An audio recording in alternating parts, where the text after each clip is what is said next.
So we're only a few episodes in, but I think considering like we just kind of decided to do this 1 week. We've started pretty strong, and we seem to be going quite well. We've had some quite good feedback and quite good listens, and we've been lucky to get some interesting people on, such as yourself. So so we're really grateful for you coming on. It's a great opportunity to be able to talk about other than the big Cristiano Ronaldo, Lionel Messi NFTs, and all the big money, and maybe start talking about what's in it for everyone, and not just the big hype and the big money at the beginning of every big technology push. There's a big hype at the beginning, and we'll see where it leads us, I think.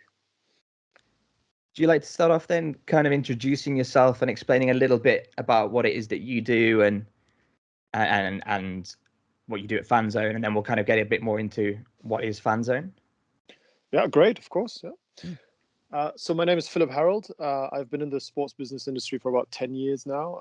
I have a classic background in media rights trading, sponsorship agencies, and I've been in sports tech for about 5 years now. I've been working with Connexon before, a real-time tracking company. That's also very interesting. And I've been with FANZONE for pretty much half of the company's life cycle, so half a year now, and FANZONE is about a year old. And I oversee all the commercials there. So it is my job to find the right business model, to acquire partners, to look into the partnership space of NFTs, what the right strategy is. And that's what I do every day. I speak to a lot of different rights holders from a lot of different sports across the world. And it's very interesting to see how far ahead some of them are, and how steady and still some others are. Okay, great. So when you're sort of speaking to these rights holders, so FANZONE, it's you actually produce the NFTs, or you just market them? Exactly. We're building a community at the moment, so we're a community-driven platform, where we believe that that's the key to success when it comes to the NFT game in general. Building the community in regard to activity, marketplace, but also chatting, games, fantasy sports challenges. That's what we're looking for. We do not believe in the single drop situation so much that's happening around the world, where single athletes or companies try to drop NFTs for one specific purpose, and then that's it. We try to engage the fans, to give NFTs a specific utility. So yes, we mint the NFTs. We are on the Luxo blockchain, which is one of the youngest blockchain there is out there. High efficient, energy efficient, super fast, and it's been great in terms of looking at where the space is going, because we're helping Luxo and Luxo is helping us, and we see amazing potential on this side of the business. I'm going to take this opportunity then, because we spoke to Joe from NiceHash, who talked about some of the issues with the various blockchains, sort of gas fees and the time it can take to process the hashes and stuff. What is it about Luxo then that sets that blockchain apart from, as someone that doesn't really know a lot about blockchains technology either, I'm quite curious to see kind of like the differences in one blockchain from another. Sure. So when you look at, so I'm not a techie myself, right? So I cannot write code, but I've understood enough, I think, to maybe bridge the knowledge gap here. When you look at different blockchains and different coins, I think that's the easiest way to explain it. When you look at the blockchain of Bitcoin, for example, the Bitcoin blockchain, we can say that this is pretty much the oldest blockchain there is out there, right? That was the very first one. So let's compare it with the diesel engine from the 1950s, right? That's where it comes from. Super inefficient when it comes to energy consumption. It's super old. It takes a lot of time to mint. It takes a lot of time to prove who owns what, who owns which coin, and that's why this is in that section, right? That's the older one. So the newer versions of blockchains have a different approach. So there's proof of work and proof of stake blockchains. That's probably the biggest difference, and that results in two things that are connected. And one is, how long does it take to mint? How long does it take to switch wallets, for example? Gas fees are a big thing that everyone's talking about, obviously. And ultimately, and I think we're not talking enough about this at the moment, but it will happen soon, is with all these servers that are connected, with all the time that it takes to mint, with all this time it takes to transfer one token to another wallet, the energy consumption that is included in this is crazy high, specifically for the older blockchains like the Bitcoin blockchain or the old Ethereum blockchain. Obviously, Ethereum is working towards the Ethereum 2.0 version, which is great. And Luxo, one of the founders or architects, what they're called, is Fabian Vogelsteller, and he's one of the Ethereum co-founders, or one of the standard. He created the ERC20 standard, token standard. So he's taking all his knowledge from the Ethereum blockchain and is now converting it into a new blockchain, more efficient, quicker, and a lot more energy saving. And so I guess that kind of technology in terms of energy saving and speed lends itself well to NFTs. Brilliant, because they're traded so frequently, or perhaps, I don't know how it works sort of in a transfer window, but if a player moves teams, you need to mint a new NFT to match that new profile of the player. And so speed is of the essence quite often for this technology for you guys. Absolutely. When we look at it from the user perspective and look at it from usability, then when I trade a player, then obviously I want that NFT card to directly leave my wallet and be confirmed actually in real time, right? That's what we want. Sure. However, older blockchains are just not capable of it. Not because they are bad, just because they're a little older, right? The purpose of what it was written for originally, what it was created for, has a different purpose. But now that's obviously changing. And what we believe in is that it will go in that direction, that different blockchains will survive for different purposes. That's what it's about, right? Sorry, yeah. I want to go. I just want to say that when we look at it from a decentralization perspective, the more decentral a blockchain is, the safer it is, right? This is like really in a nutshell and really like basic 101, the way I understand it, right? Decentralization is a big thing. So the more decentralized it is, the more power it takes to prove something. The less decentralized it is, the easier it is the quicker it goes, but also obviously it's not as safe. So we need to find the middle here. The crazy thing is, we're talking about a database approach. And let's be honest, how boring are databases, right? So ultimately, for the user, for fans, for people out there, we're discussing a back-end discussion where the people only see a front end, right? So this is what I love about this technology, is that actually it's not in the real focus of it, and at the same time, it is everything. And I think that's pretty interesting. Yeah. So just so from, you said the older blockchains. So with Bitcoin, when you say they're not always as fast, does that mean that they're taking 2 minutes instead of real time? So are we talking hours or days to transfer the ownership? Yeah, sometimes it can take. When I started buying my first NFTs about 9 to 10 months ago, sometimes it takes a day, 24 hours to actually have the NFT actually transferred in your wallet. So what many marketplaces or what many applications or websites do is they give you, obviously there's still a way of that. OpenSea, for example, it's still hosted on a server, right? It's only the backend that's connected to the blockchain. Same like FANZONE.io. There's also a part of it that's saved on one server. So as a user, you get the impression that you've got it already. So you see it, but it's still connected to obviously to the blockchain, where then that takes about 24 hours sometimes. Yeah. Okay. So that will change though, right? That's technology. That's going to move on, and we're going to see real-time transactions any day now, right? But from a user perspective, we're not going to see anything different necessarily. I don't think so. Not necessarily. When we look at, for example, one of the great things that Luxo does is they're creating universal profiles. That means that ultimately, all of the NFTs that are connected to the Luxo blockchain ecosystem will be available for everyone to see if you as a user share them, right? That means that let's take one of our examples. Let's take one of the German Football Federation, the women's team that we've got on our platform. So let's say we and the German Football Federation are the creators. So in the universal profile, you could click on, let's say, one of the main strikers, the captain, Alexandra Popp. You could click on her and you would see all of her NFTs. But you could also see what part of collection that is from. And you could click on the German Football Federation women's team. And then you could also click on the season maybe that's from, and then maybe from the original content creator, that's FANZONE.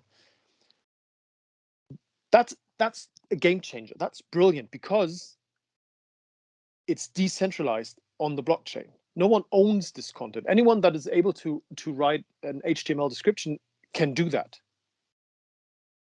From a user perspective, and I'm a good example because I'm stupid enough to not understand this, right? From a user perspective, it looks like a boring MySpace from 2005.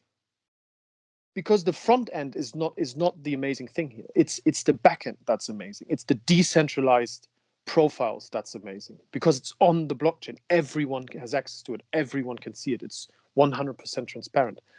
And then in the next step, everything could be tradable. Everything could have a price tag. Everything could be traded at any time.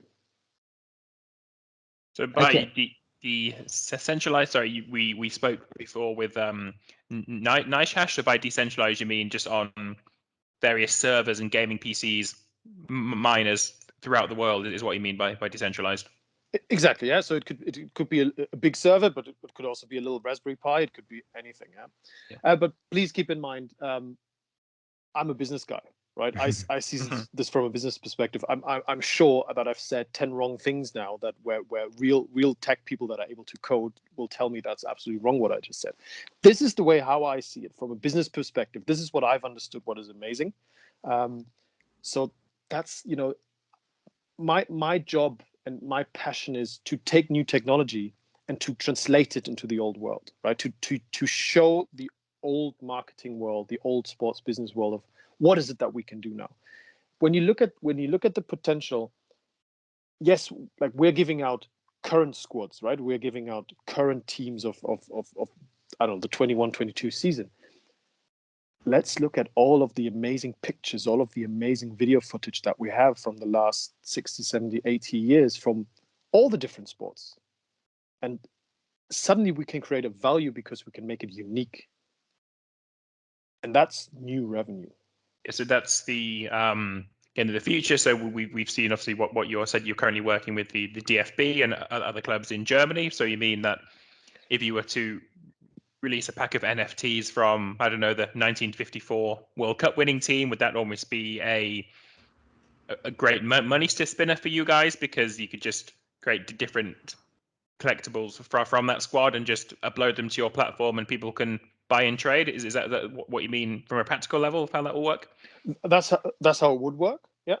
But obviously you need the approval by the original rights holder, right? You need the approval by then probably FIFA. You probably need to find some sort of agreement with German Football Federation and also with the players, right? They also have the right to their own picture. So yeah, but that's how it works. And then, what I love about the space at the moment is that everyone is going in a specific direction, right? We're talking about fantasy gaming, we're talking about collecting, we're talking about gamified collectibles, we're talking about video NFTs, photo NFTs. There are so many amazing artworks of NFTs. We'll see so many different utilities, right? Maybe the two of you and maybe us, maybe the three of us will create an ultimate Expedia-like platform where all of the NFTs of all of the basketball teams or all of the football teams will have a utility. And then that comes together again.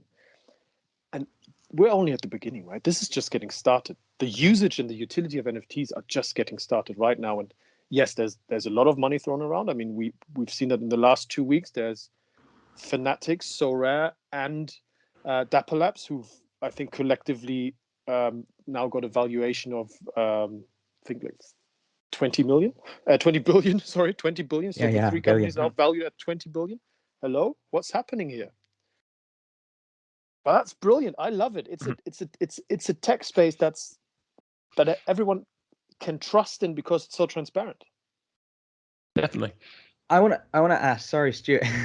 Go ahead. I want to ask. So we're talking a lot about the technology side of things, and it seems that a lot of tech fans, a lot of perhaps people that have already traded cryptocurrencies that maybe have some understanding of the blockchain are very excited about this sort of thing. You call yourself a businessman, so I want to know how you're bringing fans into the mix. What are the barriers for fans? Why would a fan perhaps buy something, and how do you market to fans? Because to me, this seems, certainly the gamified side of it, it seems little more than fantasy football. So what's the way that you're selling this to a fan like myself who has very little background knowledge of crypto or blockchain or NFTs? That's a brilliant question. That's actually something that we discuss a lot about at the moment. Is it seems to be we're on that moment in time now where it's taken out of the shadow, out of the crypto expert niche, out of the crypto world, where obviously NFTs have been traded for the past 3-4 years, right? Crypto kitties are what, 4 years old now. So we're at that moment in time. So I think there's two levels how I can answer this. One is usability and user experience. So for example, at FANZONE, we were immediately sure we need an Android app and we need an iOS app, right? It needs to be easily downloadable. Yes, you can connect your crypto wallet to it, but you don't need to. Not if you're not interested in the NFT side of things. If you don't want to extract it and take it to your wallet, you'll just leave it on the FANZONE server. You just leave it on there. That's fine. So it's an easy two-factor authorization at the beginning. It's not, you do not need to connect your metaverse, your MetaMask wallet or your Coinbase wallet or whatever they are. You just log in, email address, two-factor authorization, done. That's step one, right? It needs to be accessible. The hurdles need to be reduced. That's one. And then two is, and Jamie, I agree with you a lot there. Is it fantasy gaming, fantasy sports? Now that the little picture that I see on my screen now is an NFT, what does that even mean? Right? That's exactly the question. That's why the technology is only the basis of it all. The technology is not the business model. The technology is, again, it's a database approach. How boring is that? Right? That's not marketable. So ultimately, the only question is, what is the utility? That's the magic word. What is the utility of the NFT? What can I do with the NFT? Does it get me anywhere? Will I get digital assets? Will I get digital access to things that I didn't get before? Or connection to the physical world, do I get access to things that I didn't get before? And that can be numerous things, right? It can be play to earn games. Can I win money with this?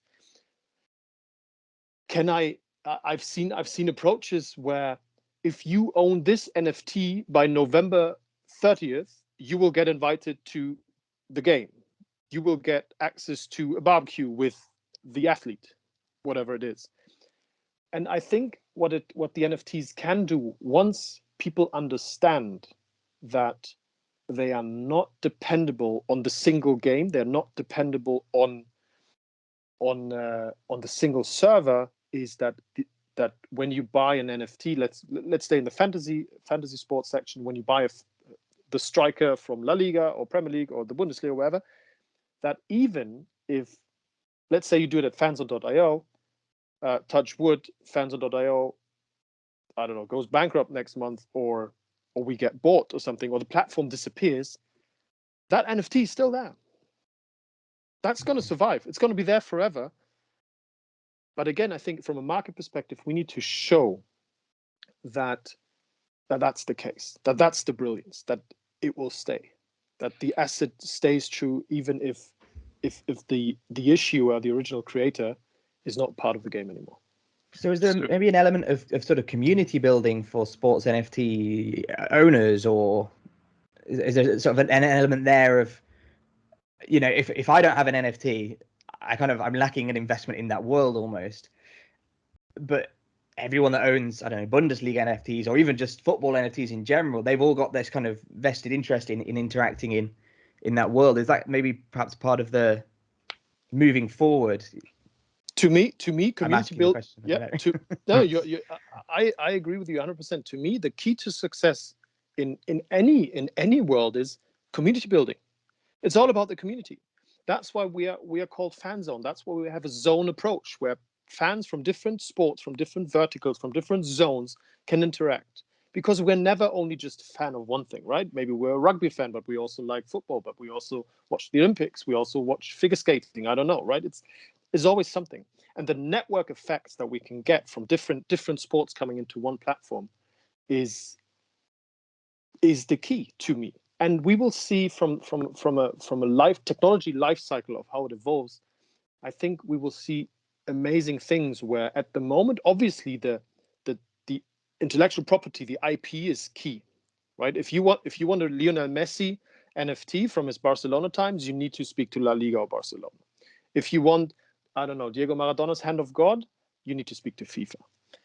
At some point, I think it will shift a little towards who's got the biggest community, who's got the most interesting things, right? When we look at what happened to TikTok, they're the quickest of all the social medias to hit the 1 billion users, right? The quickest ever. At first, they started with good content. Now the good content comes to them. So the ties have shifted somehow. And I think we will see the same. Yeah, so it's we saw in the early this week, you guys were talking about linking up with VfL Wolfsburg Frauen, the women's team there. So you mean that if you want to build your reputation, build your network, so that the next team are going to approach you rather than saving you a bit of work in the marketing side, that they're approaching you rather than you approaching them? It has a lot to do with trust and credibility, right? Mm-hmm. And every platform, I think the market is big enough, the world is big enough. Every platform will find their niche and that's good, right? Every car brand has their target group. Every I don't know, TV station, Netflix, everyone's got the specific niche that they can cater to. And well, it's not that our phone lines are now ringing every day, but it builds trust and credibility. And I think what is the biggest problem for rights holders at the moment? There's a new technology. They're probably being approached every day by numerous different platforms, but even numerous different approaches on how to mint NFTs, what to do, what the collection is, what they need to do, and everyone tells them what they need to do. So they're usually taking a step back and looking at what they always do is who has done it, what is a good example, what is a bad example, and also who's surviving the bubble, who's surviving the hype, right? And that's why at FANZONE, we also try to emphasize, listen, we're a German company, we're out of Europe, we understand European football, we understand European sports, we're backed by Porsche. We try to tell them we're going to be there next year. We're here for the long game. This is not a sprint. The NFT game is a marathon. And yes, there'll probably be a lot of rights holders making crazy money at the moment, but this is a marathon that will continue forever, in my opinion. Yeah, no, it's certainly interesting. So what you do need to do is what my understanding of, like back in England and I think in Germany as well, at football games, you used to get a physical match ticket, and you could also buy a physical program, a pre-game magazine. So I guess the market for an NFT is because a match ticket, they're just a barcode on your phone now. So to prove to your friends in 40 years' time you're at that famous game for your team, you show them the NFT you bought from that game. That is, I guess, the end goal, to get people into that mindset that to prove you're at a game, you bought the NFT of the game. Is that? You bought the NFT of the game. Maybe if you buy a specific ticket, you directly get the highlights as an NFT into your wallet straight after. Maybe you get the, I don't know, yesterday Cristiano Ronaldo scored the last minute winner for Man United. Maybe if you're in that, on that stand, on that side of Old Trafford, then maybe you get the photo that was taken from the photographer right below you. Maybe that's the experience and this is what I love. We're not taking the true things that are great about sports. We're not taking away the emotions. We're adding emotion. And I know that all of us remember the first time they were in the stadium. We all of us have this great one moment that we remember. That maybe for the, I don't know, the English rugby fan, it's I don't know, that he got up early with his dad in the 2003 World Cup, for example, and that he remembers that. Or for German women's football fans, they remember the World Cup win in 2007. And we all have that memory. And if we can have that digitally and show it around, and not only physically in a shoebox somewhere in the back of our wardrobe where some of us record podcasts, and we can show it. And now coming back to universal profiles, we can display it. Our generation, the Instagram generation, loves to display their lives. Why not display your NFT tickets? Why not display your NFT memories of sports? Yeah, so rather than putting on the fireplace at home, the scarf you bought from a certain game, you show online, look at my profile on FANZONEs. These are the 10 matches I saw this year. These are the 10 NFTs related to those matches. I think, and there's about 100 things that I'm not thinking of right now that we will see in 10 years' time. Definitely. Do you think we're going to see a bit of a, I'm a creator, I make videos of sports. Do you think we're going to see a little bit of another creator boom? We saw it kind of in YouTube a few years ago. Are we going to see it again now because people want to create stuff that can be minted into an NFT and monetized in that way? Yes, I believe we're gonna see a new group of people that are valued for their NFT creation potential, that are valued for their mindset, that are valued for their talent in NFT creation, that have understood what's possible with NFTs, because it's not only digitizing a picture, right? That's not what an NFT is about. And this is what I love about the blockchain again, is it gives the original creator a value.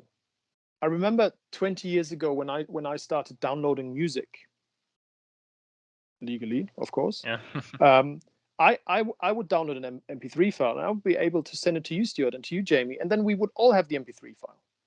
That is really, shitty for the original creator, because he or she does not see any money in this. So now the blockchain gives power back to this, because it solves a problem that we've created with the World Wide Web, that everything is shareable, everything is dividable, and we can just share it. I'm not saying that this will go away. I'm saying it gives another value again to the original creator, and we can limit the amount of things that are out there. And I think that is good and natural and healthy to content creators. Yeah, so we've spoke earlier with Joe from NiceHash that the creator can retain a royalty. So whenever it's traded, even if it increases value, the creator can keep a certain percentage if they've added that to the original NFT. Forever. Mm-hmm. And that's only fair. I mean, we've seen all of these tragic stories of, I don't know, Van Gogh and all of the other great painters in the world that died poor. Mm-hmm. And then suddenly all of their paintings were worth millions. That's not fair, in my opinion. And it gives power to people that create something great. Touching YouTube, another prediction that I have is, when YouTube came up, everything was cool on YouTube. Now, 99% of things on YouTube are irrelevant for me, and another 99% are irrelevant for you. And I think we're going to see the same thing happening in the NFT game, where it's about the content again. It's about the cool content. But I think some smart people will kind of disrupt and shift the powerhouses of the world in terms of what is good NFT content. Yes, I guess that's what you were saying, Jamie, about your content creation. And so, like, if you're a video maker, if you're good at making videos or films for TikTok, doesn't mean you're going to direct the next Marvel movie. So I guess, yeah, like you were saying, Philip, there can be people who will get a niche. If you're a good NFT creator, it doesn't mean you're a good creator in other things. So you're right, it will be a certain niche just to learn about the platform and learn about what sells or what fans want. I believe so, 100%, yes. So we've seen you've made some predictions of where you think this is going, or things you think are happening. What do you think the lesson we could learn perhaps today is? what's something we could take away right now, or people listening to this podcast, and learn from this new thing that's happening in the world that is so disruptive? I think it's important to look at the project. What is it that is behind the project? What is behind the NFT project? Is it just someone that tries to get rich, or is there something valuable behind it? Is the blockchain valuable? Is the project valuable? Is the community valuable? Is there something behind the NFT? I think what people need to start looking for, and this is the most important buzzword to me, is utility. What can I do with my NFT? And that's what it is. Get out there, get crazy, get into the game, look at it, look at different platforms, look at different marketplaces, take a look at what's happening. How does it work? What do I need to do? Yeah, it's the NFT game is not about being rich or having a lot of money in your Ethereum wallet. In our platform, and this is also what we believe in, you can buy your cheapest pack for €4.99, right? You could be lucky, and there could be an amazing, scarce and rare NFT in there. But I think that's like my final words. That I think, get in the game, get a touch and feel, look at it, take a look. Do not neglect it because you don't understand blockchain as a technology. I don't truly understand. I don't truly understand what's behind it, but I can see the value of it. Of what is it that we can use. Sure, and $4.99 for your first pack, the barriers are pretty low. Yeah, I think, and that's our niche. We want to give it to the average fan. We want to make it happen to the student, to the normal person. I could buy $4.99. I could buy it. Other platforms, the barriers are higher, and that's okay. Different target group, different niche. Fair enough, right? There's not the one way to do it. We're talking about content here. Content can be used in multiple different ways. Great. So, Philipp, thank you very much for your time this morning. So, the title, perhaps, of our podcast, it's 21 for 21. So, lessons about sport and media. I guess, is there any one sentence you'd like to give as a lesson about NFTs for the next few years? I know you've been so helpful so far. You've been giving us a 35-minute lesson, but is there any one sentence that we can summarize it up? I'm convinced. I started researching this podcast, and I thought NFTs. Like I started to understand it, but I didn't kind of get it, and I was sort of like, why would I go in for this? And now, having spoke to Joe at Nice, I spoke to yourself, Philip. We spoke to MotoGP about their NFTs, and the more I kind of have these conversations with people, the more I'm sort of like, maybe there is something here. There is something that's grabbing my attention. And this is like my key takeaway from day one when I started thinking about NFTs is this will not go away again, right? This will stay. Yes, maybe the bubble will burst, and that's good. Look at the .com bubble that burst. That's good that it burst, and then the good people, the good business can make good business models. So that's my key takeaway one. And the other one is, don't go exclusive. It doesn't make sense to give out exclusive licenses. It doesn't make sense to give, as a rights holder, you don't give out exclusive social media licenses. You don't do that. That doesn't make sense. The technology is way too young. Right? Look at there's so much potential out there, and that's what I would do. And from a user perspective, again, get in the game. Let's look at what's happening. And then if you're an art fan, get into art. If you're a sports fan, get into sports. If you like fencing, look at if there's any fencing NFT projects out there. If you like women's sports, come to FANZONE. Like, that's something that we're pushing, right? Which I think is highly important. So yeah, that's kind of my key takeaway. Fantastic. Well, thank you very much, Philipp. Anything any further to add from your side, Jamie? Or I don't think so. I feel like I could chase you down the rabbit hole of why women's sports and why have you gone with Wolfsburg women. But I'm very, very conscious that we've been recording for some 35 minutes now, and I don't really want to take up any more of your time. That's great. Yeah, maybe we can do this another time. That's a great passion of mine, and luckily also a great passion of my employer, FANZONE, is what can we do to support women in sports and groups that are not always in the focus, right? That are not the Lionel Messis and Cristiano Ronaldos of the world. And as you said, for a €5 entry, even your it seems ideal. Like for the women's sports fans, they don't need to see this as being something exclusive of the men's Bundesliga. They can go along, more family atmosphere at the women's football, and but by the NFT as part of that game day or the fan experience. So I think it's really interesting. And it's that women's football are being prioritized at the start of the technology as well. Yeah, and they've got a very passionate fan base. I've commentated some women's football matches, and the fan base for women is obviously smaller, but it's much more of a stronger community in my experience. And community will be one of the key factors in the NFT game. Yeah. Great, guys. Thank you so much. Thank you so much. It's been really cool. yeah, no, it's been absolutely enlightening. Thank you very much.